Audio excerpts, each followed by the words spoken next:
The greatest heroism is not born in the roar of battle, but in the quiet spaces between heartbeats, the ones that exist just before the silence breaks. It is there, in the fleeting moments of peace, that a man is forced to reckon with the part of himself that is most afraid, and with the part that longs for a reason to be brave. The sun climbed over the sharp, unforgiving peaks of the Moglich Mountains, painting the sky in soft shades of rose and gold. Below, in the dense, verdant valley, the air was cool and thick with the scent of damp earth and pine needles. The early morning mist clung to the moss-covered rocks, a soft, ethereal blanket that promised a new day, but offered no true escape. A chorus of distant birds filled the silence with their songs, a gentle melody that for a moment made it easy to forget the war. Dragan Novaković sat with his back against the cool, rough bark of an ancient fir tree, his thin frame a testament to years of hardship, yet still as resilient as the forest itself. His face, gaunt and marked by fatigue, bore the faded, pale scar of a shrapnel wound that cut across his right eyebrow. His dark hair, cut short and unevenly, was slicked with sweat, and the lenses of his old, wire-frame glasses were perpetually fogged.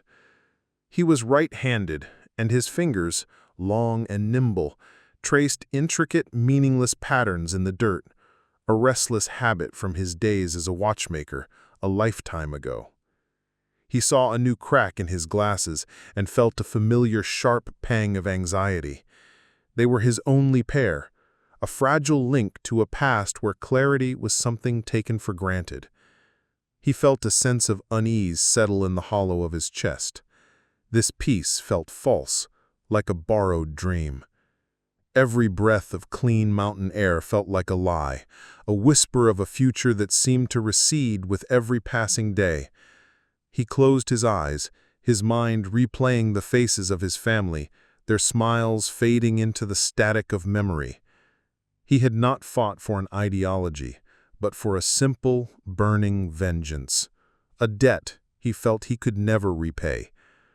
This silent, gnawing guilt was his heaviest burden, far heavier than the rifle in his lap. A few feet away, Miloš Petrovich, the group's rock, leaned on his rifle. At 58, his powerful, imposing physique was softened by a weariness that settled deep in his bones. But his eyes, a profound and knowing brown, held a wisdom that only decades of sorrow could forge. His left hand, the one that held his rifle with uncanny precision, was a testament to his unique skill as a left-handed marksman, a trait that had saved their lives countless times. He had seen his village burned to the ground by Chetniks, his neighbors betraying one another over political divisions, yet a deep, unshakable faith in humanity, a belief in the small acts of kindness that persisted, even in the face of unimaginable cruelty, kept him grounded. He was their moral compass, a silent lighthouse in a sea of chaos. He watched Dragan, recognizing the signs of internal turmoil, but said nothing. He knew that some burdens could only be carried alone. Yelena Uković, the youngest of them, was perched on a flat rock, meticulously cleaning her medical kit. Her auburn hair, a startling shock of color in the muted landscape, was braided tightly to her head. Her hands, with their long, delicate fingers, were stained and calloused from battle, yet she handled her bandages and instruments with a gentle, practiced care. Her blue-gray eyes, filled with a melancholy that seemed too far deep for a 20-year-old, were fixed on the sky, a canvas of endless possibilities she was fighting to preserve. She had come to the war to heal, to mend the broken, but the world had asked her to do the opposite. Her greatest pain was the constant, brutal calculus of who could be saved and who had to be left behind.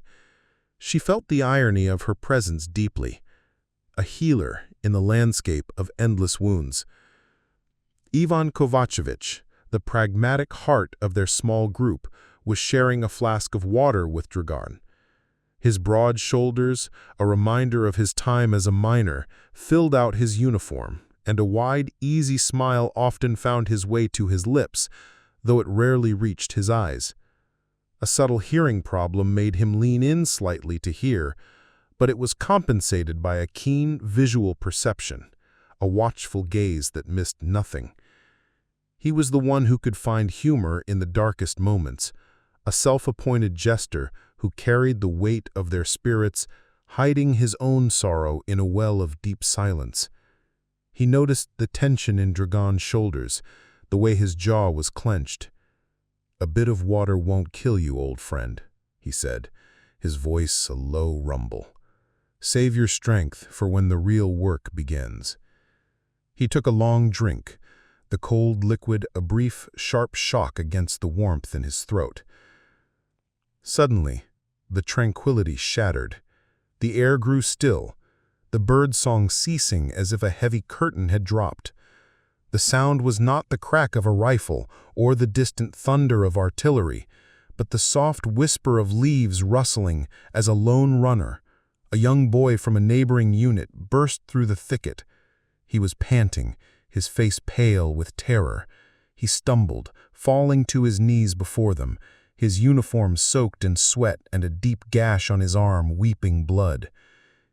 "They are coming," he gasped, his voice a frantic rasp, smelling of fear and exhaustion. "The Germans, everywhere. They call it Fall Schwarz." Dragan felt a cold dread snake through his veins. The name, a whispered rumor for weeks, now felt as real as the boy's trembling hands. He had heard about the size of the force, the overwhelming numbers, a total of 127,000 men against their small partisan army.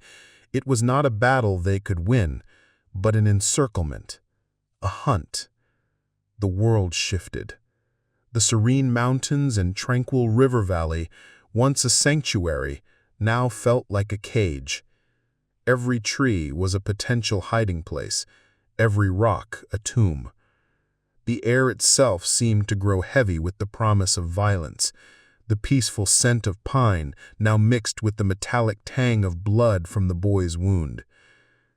Ivan's smile vanished, replaced by a grim, hard line.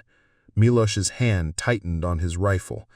Yelena's shoulders slumped, her eyes closing as she processed the words. The quiet moments, the shared sips of water, the fleeting peace, they were gone. The urgency of their new reality pressed in on them, a crushing weight. They had to move, and they had to move now. They were no longer in a place of rest, but on a battlefield that was closing in on all sides. The dream was over, and the nightmare had just begun. The whisper of fear is a language of its own, spoken in the tightening of a jaw and the widening of an eye. After the boy's frantic warning, the silence that followed was not one of peace, but of a shared, suffocating dread. Dragan felt it like a physical weight on his shoulders, a chill that seeped deeper than the morning dew. They had been in a state of precarious safety, a borrowed time in the quiet heart of the mountains. Now the time had been called in. The battlefield had come to them. Without a spoken word, their little group moved. Their retreat was not hurried, but meticulously silent. Their boots, hardened by long marches, seemed to absorb the sounds of the damp earth, leaving no trace. Dragan led the way, his eyes darting between the trees, his senses on high alert. He could feel the pulse of the forest, no longer a friend, but an impartial witness to their impending doom. He felt a phantom pain in his side, a memory of a distant ache, and a fresh wave of guilt washed over him. He was supposed to lead them to safety. How could he when the entire world seemed to be closing in? The sounds began subtly at first, a distant, muffled echo that could be mistaken for the wind. But it was not the wind. It was the low rumble of German trucks on a faraway road, a sound that grew steadily louder, a relentless drumbeat marking their approach.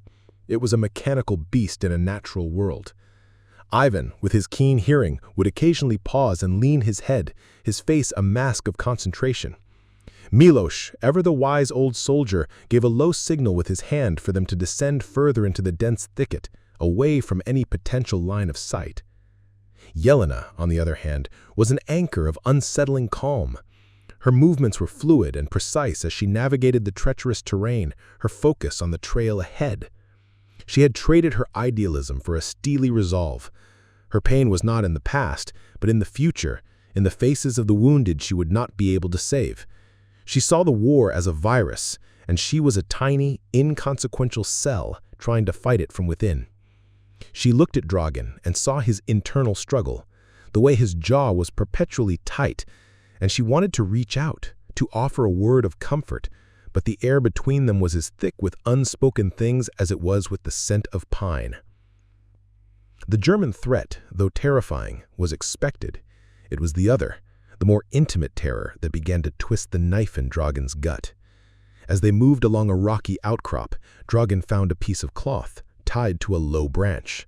It was red, but not with blood. It was a sign, a Chetnik signal. The color alone made his stomach churn. His hands, tracing the jagged rock face, suddenly felt cold. The Chetniks were not just an opposing force, they were a cancer within the heart of their own country, a sickness that had turned brother against brother. For Dragan, who was half Croat, half Serb, their brutal ethno-nationalism was a personal affront, a reminder of the hatred that had torn his own family apart years ago. The Germans were a tangible external threat. The Chetniks were an invisible, insidious shadow, hunting not for military victory, but for blood, for vengeance. They knew the land, its secrets, its hidden paths. They were the true threat. Ivan noticed the tension in Dragan, and with a subtle movement drew closer. He saw Dragan's eyes fixated on the red cloth. He gently nudged Dragan's arm. Dragan understood the gesture. Do not let them see you falter. They continued on, but the sense of being watched had intensified tenfold. The forest no longer felt like a shield, but a labyrinth designed to trap them. Every rustle of leaves, every distant crack of a twig was a potential scout. They were hunted from all sides, a pawn in a game of empires and ideologies. As the sun began to sink below the horizon, casting long, menacing shadows that danced like ghosts between the trees, they heard it. Not a distant rumble, but a sharp, deafening explosion. The sound was like a hammer blow to the valley floor, shaking the very earth beneath their feet. It was a mortar shell, and it was close. They dove to the ground, a collective silent gasp escaping their lips as the shockwave rattled their bones and the scent of burnt earth and gunpowder filled the air.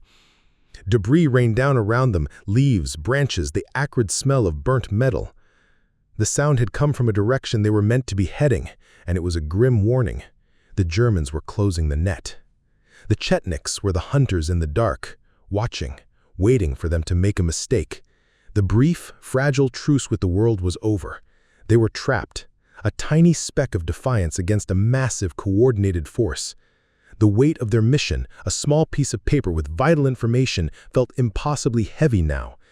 They had survived the initial shock, but the silence that followed the explosion was no longer a promise of peace. It was a whisper of the end.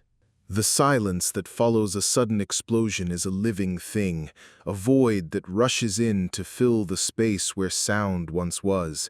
It is a moment of profound, unnatural calm that precedes the dawning horror of what has just occurred. They were moving through a narrow gorge, the river gurgling below them, the stone walls rising on either side. The air was colder here, tasting of wet rock and the metallic scent of iron in the water. The trees overhead, stripped of their foliage by the cold, offered little cover. It was a perfect choke point, a funnel designed for an ambush. They moved in a single file, their senses on a knife's edge. Dragan led, his perpetually fogged glasses making the world a blur of grays and greens. His vision was a detriment, but his other senses, sharpened by necessity, worked overtime. He could hear the almost imperceptible click of a stone shifting underfoot, and the far-off squawk of a raven that sounded wrong, a cry of warning. He saw Miloš's hand signal for them to halt, and they pressed themselves against the damp rock face, holding their breath. A cold wave of dread washed over him. The air was too still. The silence felt heavy, a pressure against his eardrums. The first shot was a clean, sharp report that echoed like a hammer blow against the stone walls. It wasn't the sound of an enemy rifle, it was the distinct crack of a high-velocity Chetnik Mauser. A new kind of terror, cold and personal, washed over Dragan. This was not the methodical, brutal efficiency of the Germans, but the vengeful, calculated cruelty of countrymen. The shot was followed by a volley of automatic fire that ripped through the air, a deafening chorus of death. Dragan threw himself to the ground, his face pressed into the cold, wet earth. He tasted dirt and terror. His body, wiry and thin, seemed to vibrate with the sheer force of the sound. He could hear the bullets thudding into the rock above him, sending fragments of stone raining down on his back. He heard Ivan's voice, a raw, guttural cry of pain that was cut short by a sickening, wet thud. The sound was not loud, but in the chaos it was the only thing Dragan truly heard. He felt his stomach lurch, a coldness spreading through his limbs that had nothing to do with the air. The firing stopped as abruptly as it began. The silence returned, but this time it was a different kind of void. It was an absence, a gaping hole. Dragan lifted his head, his vision clearing as his glasses defogged. Miloš was already on his feet, his left hand a blur as he aimed his rifle. Yelena, her face a mask of shock, was crouched over Ivan. Dragan crawled to them, his limbs heavy and unresponsive. He reached Ivan first. The smile that usually graced Ivan's lips was gone, replaced by an expression of serene surprise. His broad shoulders were still and silent. A dark flowering stain was spreading across his uniform just below his collarbone. Yelena's hands, so often a source of healing, were now soaked in blood. She was whispering his name, a soft, frantic prayer, but his eyes were vacant, fixed on the sky.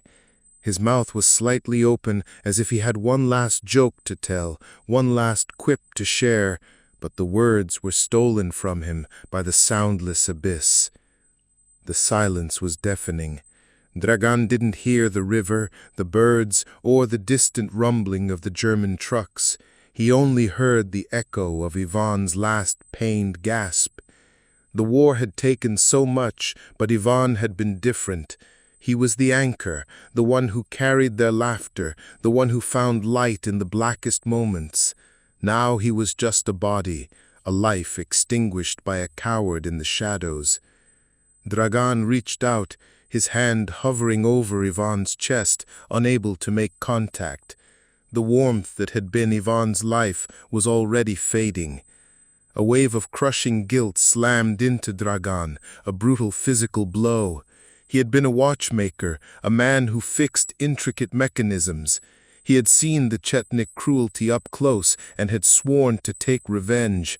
But he had failed to protect the one person who kept the group's spirit whole.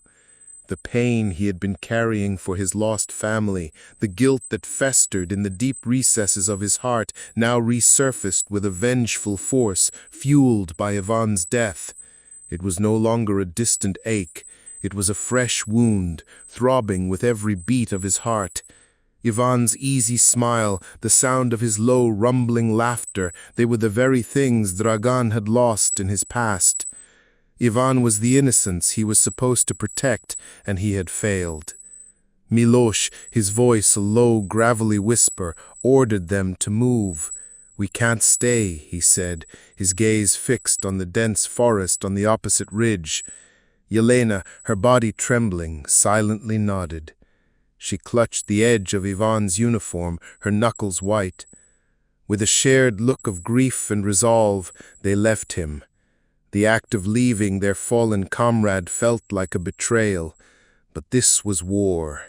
You mourned later in the brief, cruel moments of a false peace.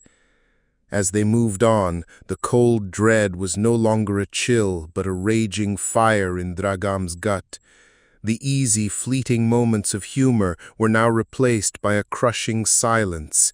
The loss of Ivan had not just taken a life, it had taken a piece of their collective soul. Dragan, who had always maintained an emotional distance, now felt a raw, painful connection to the two remaining members of his group. The debt he owed was no longer to his past, it was to the living and to the dead, a promise to see this through no matter the cost. His journey was no longer about vengeance for a past he could not change. It was about finding a purpose in the present, a purpose forged in the fire of shared grief. The cold dread from Ivan's death was no longer a chilling void, but a fuel for a desperate, frantic flight. There was no time for mourning, no space for the luxury of grief. The air, once a silent witness, was now a constant, urgent push, filled with the distant sounds of their pursuers, the baying of German shepherd dogs and the shouted commands of the Chetnik patrols. Dragan, his body now numb to exhaustion, moved on instinct alone. His legs pumped, his lungs burned, and every beat of his heart was a drumbeat of urgency. He felt the weight of his rifle, not as a tool of war, but as an extension of his own uselessness. He had failed to protect Ivan, and that failure was a heavy, physical ache that pulsed through his entire being. They descended the steep, rocky slopes of the mountain, their footing treacherous on the loose scree. The only sound was the ragged gasping of their breaths and the scrape of their boots against the stone. Yelena, despite her exhaustion, moved with a surprising, desperate grace. She followed Dragan, her eyes fixed on his back, a silent trust in a man who felt he deserved none. Miloš, the old soldier, brought up the rear, his rifle at the ready, his eyes constantly scanning the ridge behind them, a silent sentinel against the coming storm. The air grew heavy and damp, and the ground softened into a boggy, tangled mess of roots and mud. They were nearing the river, the Sutjeska. Dragan knew this river was their only chance, a cold, indifferent barrier that could either offer them a path to freedom or swallow them whole. He could hear it now, a low, powerful murmur that promised nothing but a brutal challenge. They reached the riverbank. The water was a churning, white-capped current, its color a murky gray-brown, and it roared with a hungry intensity. The spray misted their faces, and the cold, stinging air carried the scent of wet stone and an impossible, brutal challenge. Dragan looked at the river, and his mind, broken from the physical strain and emotional trauma, offered him a flashback. The cold spray on his face became the icy rain that had fallen on the day he had last seen his family. He was a boy again, standing in the doorway of his home, watching as the Chetniks, his supposed countrymen, herded his family out into the street. He remembered the smell of the burning wood, the acrid scent of their home turning to ash, and the sound of his mother's frantic, desperate pleas. He remembered his own inaction, the way he had been frozen with a primal terror, hiding, unable to move, unable to save them. The metallic tang of the river water on his tongue became the taste of his own blood, the shame of his cowardice. He had been a watchmaker, a man of precise, delicate movements, but in that moment of chaos, he had been nothing but a paralyzed child. Miloš's hand on his shoulder was a jolt back to the present. He saw the old man's face, his eyes full of both an unspoken grief for Ivan and a fierce resolve. Miloš pointed to a section of the river where the current seemed slightly less violent, a series of slippery, submerged rocks that could serve as a makeshift path. It was a risk, a high-stakes gamble with their lives. Without hesitation, Dragan nodded. He turned to Jelena, her face pale, but her eyes held a steady, unwavering fire. He saw in her the same wounded defiance that had always resided in his own heart. He was no longer just a watchmaker, no longer just a vessel for vengeance. He was their leader, and he had to be brave, not for himself, but for them. They entered the water. The shock of the cold was an unbearable physical blow. It was a pain that pierced through his exhaustion, a cold fire that seemed to burn his skin. He stumbled, the current threatening to rip his feet from the slippery rocks. Jelena cried out as she lost her footing, but Miloš's steady hand caught her, pulling her back. Dragan gripped a rock, his fingers numb and white, his body screaming for him to stop, to give in. But a voice, a whisper of a promise, urged him on. He had to honor Ivan. He had to survive. They reached the other side, exhausted and shivering. The sound of the dogs was closer now, a chorus of angry barks. They scrambled up the bank, their muscles screaming in protest. As they rested for a brief, fleeting moment, Dragan, in a haze of pain and exhaustion, saw a sight that felt like a mirage.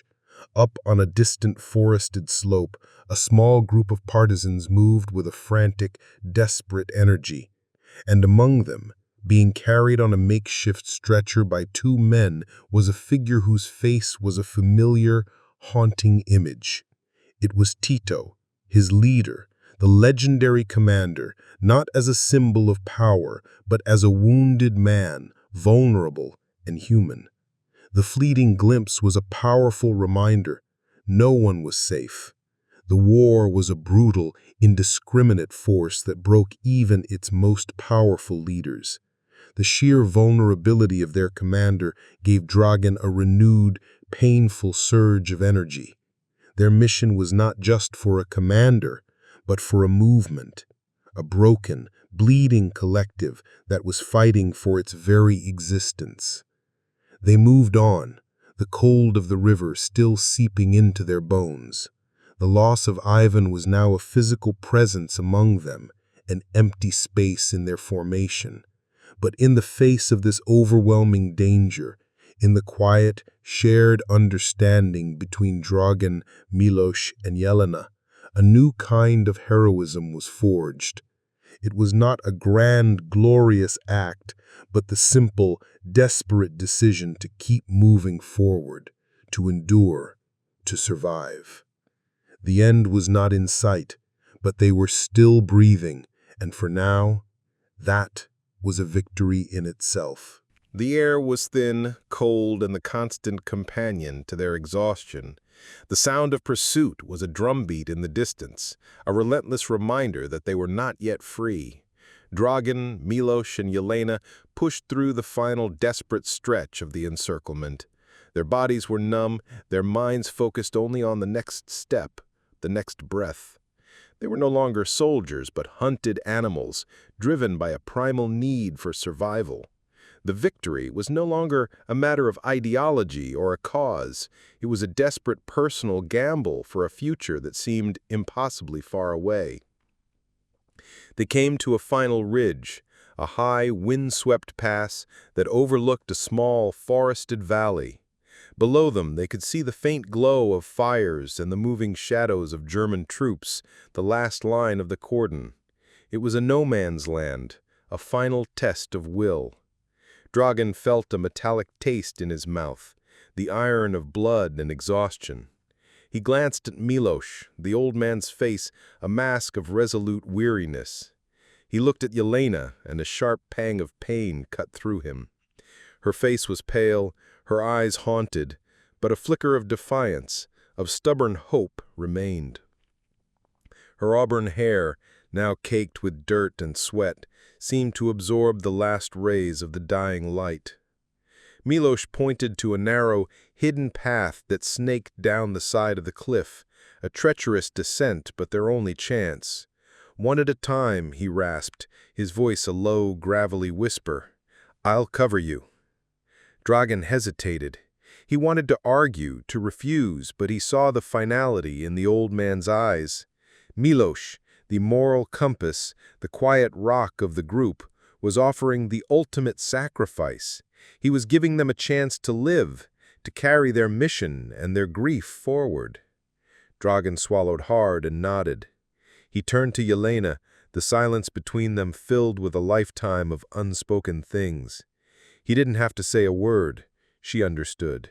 She was going to live, and she was going to continue to fight for the humanity they had lost. Yelena went first, her small, graceful form disappearing into the shadows of the path. Dragan followed, his legs shaking with fatigue, his gaze fixed on her. The sounds of the German patrol below grew louder, their voices a chilling, brutal reminder of the stakes. He heard a rustling behind him and looked up to see Miloš, not on the path as he was supposed to be, but standing on the ridge, his rifle raised. And then the world exploded in a cacophony of sound. A spray of German automatic fire ripped through the air, their position revealed. Dragan scrambled for cover, his heart a frantic panic drum against his ribs. He heard Miloš's rifle crack, a final act of defiance, and then he heard a cry. Not from Miloš, but from Yelena. A sharp, pained gasp that was cut short by a sickening, wet thud. It was a sound that was at once loud and silent, a punctuation mark on the end of her life. Dragan's blood ran cold. The chaos of the moment froze in his mind, the sound echoing the one that had stolen Ivan. He saw her falter, her body crumple, and then she was gone. A part of her falling into the abyss, a part of her remaining forever in his memory. Miloš's voice, a low roar of pain, cut through the gunfire. "Go, Dragan! Go now!" Dragan, now a vessel for a raw, primal grief, obeyed. He scrambled down the treacherous path, his hands torn and bleeding, the pain of the cold rock nothing compared to the pain in his heart. He reached the bottom, a blur of motion and desperation, and waited. He waited for Miloš to follow, for the comforting weight of his presence. He waited, listening to the fading sounds of gunfire and the distant echoes of shouts. But no one came. He was alone. He had survived, but at a cost that felt impossibly heavy. He pushed through the last line of the encirclement, a ghost in the trees, a man no longer driven by vengeance, but by a profound, soul-crushing loss. He carried nothing but the weight of his guilt and the knowledge that his friends, the last vestiges of his humanity, were gone. He found a small, broken music box half buried in the mud near where Yelena had fallen. He picked it up, its intricate mechanism now silenced, a symbolic object of a delicate life extinguished. He clutched it, its cold metal a painful reminder of her warmth, of her once unwavering, fragile hope. He met up with the remnants of his unit hours later. He delivered the vital information, the piece of paper that had cost so much. The news was met with a chorus of cheers, of quiet, grim congratulations. The encirclement had been broken, the partisan forces had escaped, and their commander, Marshal Tito, was safe. The victory was theirs. But for Dragan, the sound of the celebration was a hollow, distant echo. He looked at the faces around him, the faces of men and women who had endured a hell he could not comprehend, and he felt utterly, irrevocably alone. He sat by a small fire later that night, the embers a faint reflection of the dying hope in his eyes. He held the music box, its silence a testament to the lives lost, to the stories that would never be told. The war was filled with heroism, but much of it would remain uncelebrated, the acts of courage and sacrifice swallowed by the vast, indiscriminate maw of history. The victory was a triumph of the partisan movement, a turning point in the war. But for Dragan, It was a tragedy. He had started the journey consumed by a pain from his past, and he had emerged with a fresh, raw wound. He was a survivor, but a broken one. He had no grand speeches, no stories of glorious triumph. His legacy was the quiet, profound act of carrying on, of bearing the burden of those who were no longer there, their heroism forgotten by all but him. He was a keeper of secrets, of a tragic and personal history, a man who, in the end, had found a purpose not in vengeance, but in the quiet, solemn act of remembering.